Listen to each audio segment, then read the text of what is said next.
கடந்த 2014 மார்ச் 27 இந்தியாவை போலியோ நோய் இல்லாத இந்தியா அப்படின்ட்டு அனௌன்ஸ் பண்ணாங்க. ஆனால் அந்த இலக்கை தமிழ்நாடு 2004 அடைஞ்சிருச்சு. போலியோ இல்லாத தமிழகம் அப்படிங்கிற இலக்கை.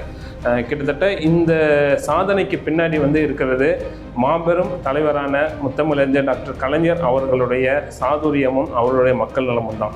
ஏன்னா 1970களில் போலியோ அப்படிங்கிற நோய் பெரிய அளவில் நாட்டில் உள்ள மக்கள் அனைவரையும் தாக்கிட்டு இருந்துச்சு.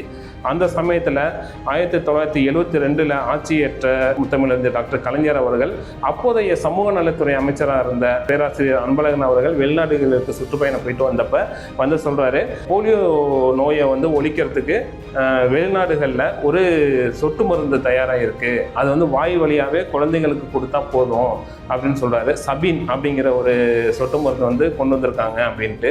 உடனே கலைஞர் சொல்கிறாரு, நீங்கள் அந்த சொட்டு மருந்தை உடனே இறக்குமதி பண்ணி எல்லா குழந்தைகளுக்கும் கொடுத்துடலாம் அப்படின்னு சொல்கிறாரு. அப்போ இறக்குமதி பண்ணியாச்சு. ஆனால் எல்லா குழந்தைகளுக்கும் கொடுக்கறதுங்கிறது எந்த அளவுக்கு பாசிபிள் அப்படின்ட்டு யோசிக்கிறாங்க. ஏன்னா அந்த அளவுக்கு அப்போ அரசு ஊழியர்களோ அரசாங்க ஆசிரியர்களோ இல்லை, ஸ்டாஃப் பத்தாது. அப்போ என்ன பண்ணலாம் அப்படிங்கும்போது ஒரு அதிகாரி ஐடியா கொடுக்குறாரு, இல்லை ஒரு யோசனை இருக்குது, ரோட்டரி சங்கம், லயன்ஸ் கிளப், இந்த மாதிரியான சங்கங்கள் மூலமாக நம்ம கொடுத்தோம்னா ஈஸியாக போய் சேர்ந்துடும்.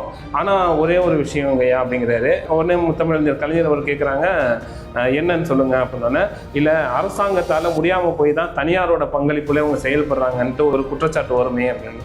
உடனே அரசாங்கம் முடமாயிருச்சுன்னு யார் வேணாலும் பேசலாங்கய்யா, ஆனால் நம்மளோட குழந்தைகளோட எதிர்காலம் முடங்கி போயிடக்கூடாது அப்படின்னு சொல்லிட்டு அனைத்து ரோட்டரி சங்கம் என்னென்னலாம் கிளப் இருக்கோ எல்லாத்து மூலமாகவும் குழந்தைகளுக்கு போய் சேர்த்துருங்க, இதை அதுதான் முதல்ல நம்மளோட வேலையாக இருக்கணும் அப்படின்னு சொல்லிட்டு அப்போ ஆரம்பித்த போலியோ சொட்டு மருந்து விழிப்புணர்வு பிரச்சாரமும் அந்த போலியோ சொட்டு மருந்து முகாம்களும் தான் தொடர்ந்து நடைபெற்று நம்ம 10 ஆண்டுகளுக்கு முன்பே அந்த இலக்கை நம்ம அடைஞ்சோம். நம்மளோட கேரளா 2 கவர்மெண்ட் மட்டும்தான் அந்த இலக்கை 10 வருடங்களுக்கு முன்பே அடைஞ்சது.